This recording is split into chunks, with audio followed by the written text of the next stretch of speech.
सेवारो आमा आज हामी चाहिँ समुद्र बहिनीको 93 वर्ष पुग्नु भएको आमा एकदमै राम्री आमालाई भेट्न हामी आएको छौँ। कति वयसम्म कस्तो हुनुहुन्थ्यो तपाईँको आमा? राम्रै हुनुहुन्थ्यो अरे। हामी कोही आमा जस्तो होइन अरे। त्यही त भेटाएन नि आमालाई। आमालाई भेटाएको भए त कति भेटे छैन झन्झनै। मलाई फेरि भन्नु कस्तो मन पर्यो मलाई त्यो सायरी। आमाले भन्दा पो दामी हुन्थ्यो त। मुसाले लाउँदै पो थियो अरे दाँत त एकचोटि त। आमाको दाँत त के अनि हाँस्दै हाँस्दै दाँत हाँसेको हुँदैन त अब यसरी। बुढालाई एकचोटि अनि कम्ती खाइरहेको त काट्यो नि आमाको आउने चाहिँ सबैलाई चाहिँ आशिष दिनुहुन्छ कि तपाईँले सुला दिदी आउनु। अब हामीलाई आमाले पालै पालो आशीर्वाद दिनुहुन्छ नि त। को लागि पनि राम्रै हुनु छ। रच्दै हुनु है नानी। पिताको गुरु सबैको गुरु। अब मेरो पालो पिताको गुरु कोहीको गुरु नानीले त्यति जुत्ताको सबै गुरु नानीले रच्दै हुनु है नानी चाहिँ नानीहरू पनि छ होला राम्रै गरी नातिनी पनि छ है। नातिनी पनि छ। नातिनी नातिनी पनि नानी रच्दै सबै नानीहरू पनि रच्दै नानीले जुत्ते जुत्ता कुर्छ सबै त्यसको गुरु रच्दै हुनु है नानी। लु अब छोरी लो छोरी त्यति चाहिँ भन्नु। बहिनी तपाईँको त आमा हुनुहुन्छ कति धेरै भाग्यमानी मान्छे। आमाको आशिषले जम्मै दिदीहरू मात्रै सिरियस हुनुभयो। यसरी हो थियो सोठानीले कुकुरहरू तोरा एउटा बाङ्ग्रेर एउटा रातो कालो दिनौला बिहान देउता भइसकेको कि खेलाउँदै थियो। त्यो कुकुरहरू खेलाउँदै थियो। आज भोलि त ल्याउँदैन त्यो आउँछ त्यो पनि आधा भोलि त खाँदैन होला। चिन्नुहुन्छ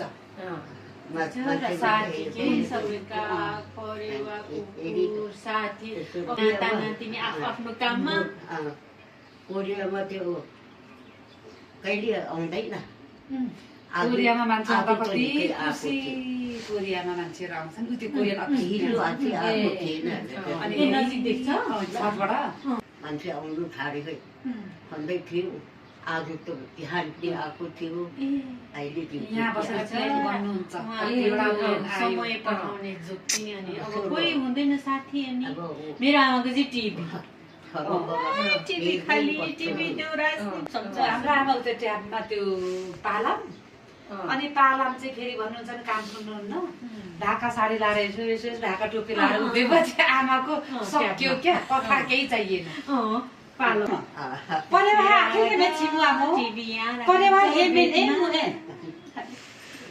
के गर्ने एउटा साथी हो सब हेर्नु सबैको साथी हो बस्ने रहँदैन अरे।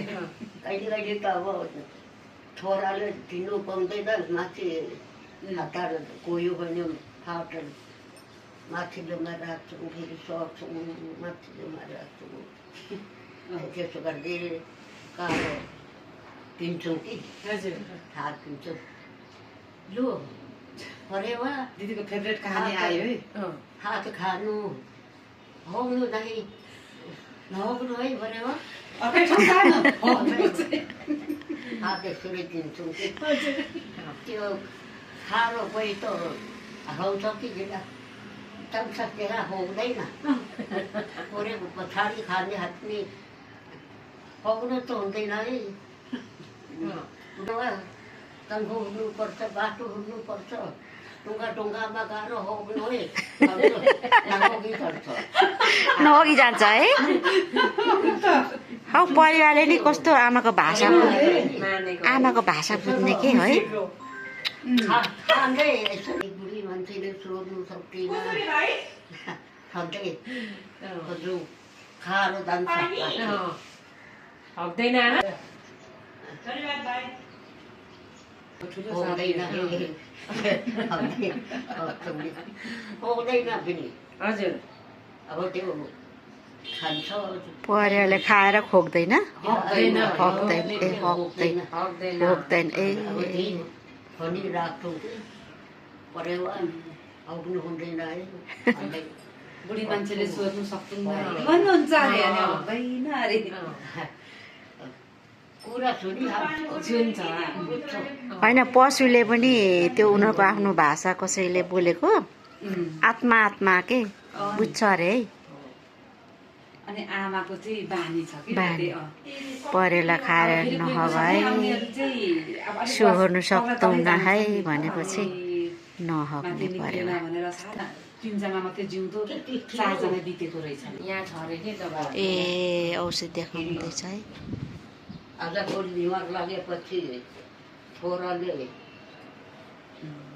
छोरा एकदमै राम्रो भएर त आमा यस्तो 93 वर्षको उमेरमा यस्तो हुनुहुन्छ छोरा पनि कति ज्ञानी भागे माने आमा धेरै भागे माने राम्री पनि कति राम्री हो यो उमेरमा पनि हो अनि नाति पनाति नि पाइसक्नु भएको होला नि छैन नि अब बल्ल हाम्रो सानो आज बिहे भोलिको हेरो कपालले अगाडि सबै फुल्यो पहिला त त्यति फुलेकै त्यति हो आमा धेरै फुले छैन रहेछ जान्छ अँ।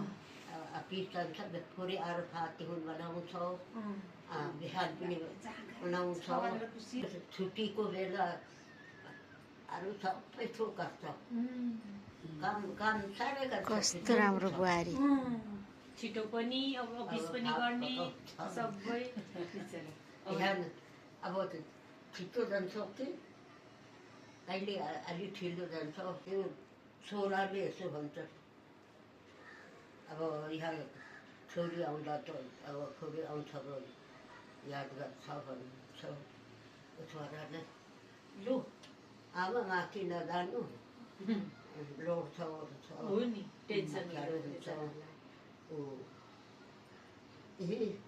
दुई कोठा 3 कोठामा मात्रै बस्नु यसो घुम्दै अनि हामी त्यसो भन्दाखेरि किन अघि छतमा बसिराख्नु भएको त परिवारसँग गफ गर्नु परेवासँग गफ गर्नु हार हुन्छ कि टेन्सन हुन्छ नि अफिसमा जानु पर्यो, भगवान् काम गर्नु जिउँदो पर्यो। भगवान् एक रहेछ, आमा के गरे होला भन्ने हुन्छ नि त्यो रानी गान्छी सबै हुन्छ वर्षदेखि कहिले स्थानीय ग्राम छ भने एकछिन जान्छ दिदी तपाईँलाई ढिलो भएछ आमाको गफ साह्रै मिठो त्यहाँदेखि अब हिँड्नुपर्छ धन्यवाद आमा तपाईँ जिउँदो इतिहास हुनुहुन्छ आज तपाईँको मुखार बिन्दुबाट हामीले धेरै आशीर्वाद पाएका छौँ धन्यवाद देउता